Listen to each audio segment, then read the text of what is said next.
राम मंदिर निर्माण के बाद अयोध्या में जमीन खरीदने की गजब होड़ मची।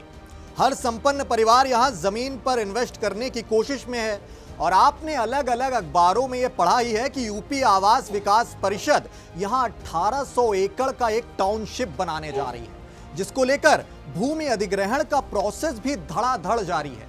लेकिन इस बीच बीते रोज कुछ इस तरह की हेडलाइन बनी अयोध्या के संबंध में।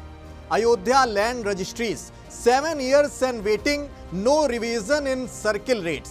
मतलब अयोध्या में 7 साल से सर्किल रेट में कोई बदलाव नहीं किया गया है और यहीं से एक बड़ा बखेड़ा भी शुरू हो गया। जिम्मेदार अधिकारियों पर भूमि घोटाले के आरोप तक लगने लगे। अयोध्या जमीन घोटाले के तमाम आरोपों से जुड़ी यह रिपोर्ट है, जिसमें ऐसे तमाम आरोपों की हम तह खंगालेंगे और यह भी बताएंगे कि अगर सर्किल रेट वाकई नहीं बढ़े हैं तो वहां के लोगों को कितना बड़ा नुकसान हो गया है, वहां के लोगों में किस कदर नाराजगी है, यह भी आपको इस रिपोर्ट के जरिए पता चल पाएगा।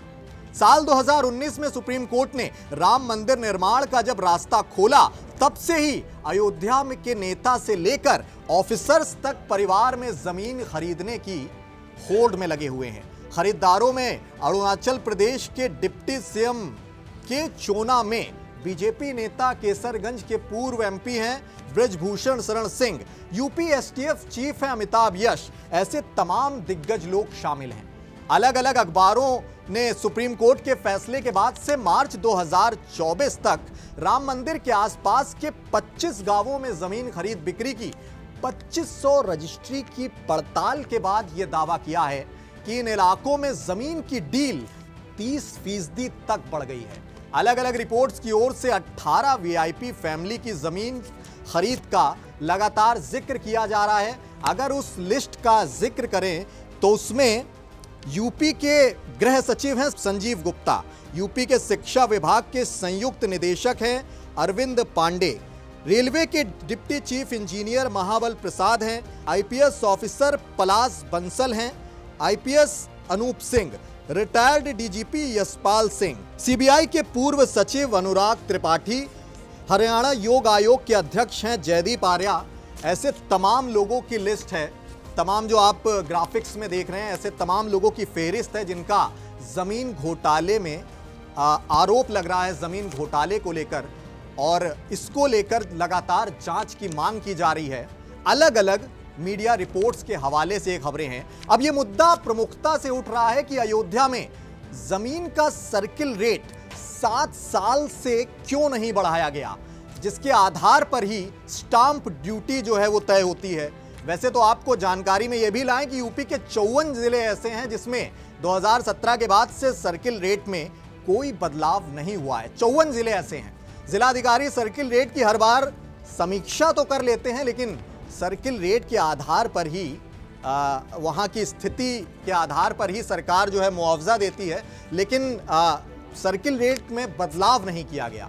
यूपी सरकार की अगर बात की जाए तो ग्रामीण इलाकों में भूमि अधिग्रहण पर जो सर्किल रेट है वो 4 गुना और शहरी क्षेत्रों में जो सर्किल रेट है वो 2 गुना मुआवजा मिलता है यूपी सरकार की ओर से। अयोध्या के किसान हैं दुर्गा प्रसाद यादव, उन्होंने गुस्से में आकर तंग होकर सर्किल रेट बढ़वाने के लिए 2021 में इलाहाबाद हाई कोर्ट में एक याचिका लगाई थी।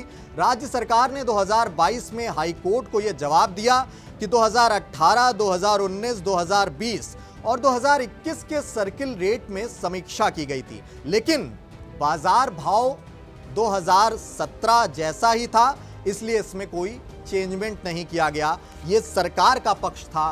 बीते रोज एक मीडिया हाउस ने यूपी के स्टाम्प और रजिस्ट्रेशन के आईजी हैं रुपेश कुमार, उनसे बात की थी।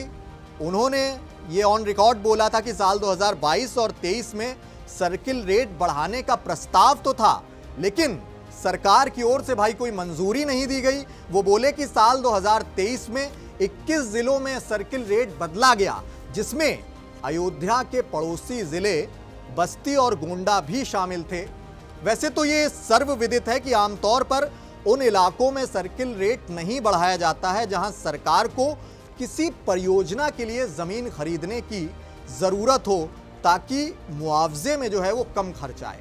और फिलहाल जैसा कि हमने वीडियो की शुरुआत में बताया कि जो 1800 एकड़ का टाउनशिप बनाने का प्रोसेस है, उसके लिए भी ज़मीन अधिग्रहण का प्रोसेस भी चल रहा है। पिछले मई महीने तक करीब 600 एकड़ की ज़मीन भी खरीदी जा चुकी है इसी टाउनशिप के प्रोसेस के अधीन होकर, और ये काम भी लगातार जारी है। तो दोस्तों, फिलहाल आपने जानी कि अयोध्या ज़मीन घोटाले से जुड़े क्या क्या आरोप हैं, उनकी क्या यथार्थ सच्चाई है। खबर बड़ी है, इसलिए इसका फॉलोअप हम लगातार ले रहे हैं, संबंधित अधिकारियों से लगातार बात कर रहे हैं, उन लोगों को मंच तक लाएंगे जो भूमि अधिग्रहण का शिकार हुए हैं। तमाम अपडेट्स आप तक यूं ही लगातार पहुंचेगी अगली कड़ी में। तब तक जुड़े रहिए हमारे साथ। मैं प्रियंक वाजपेयी, शुक्रिया, नमस्कार।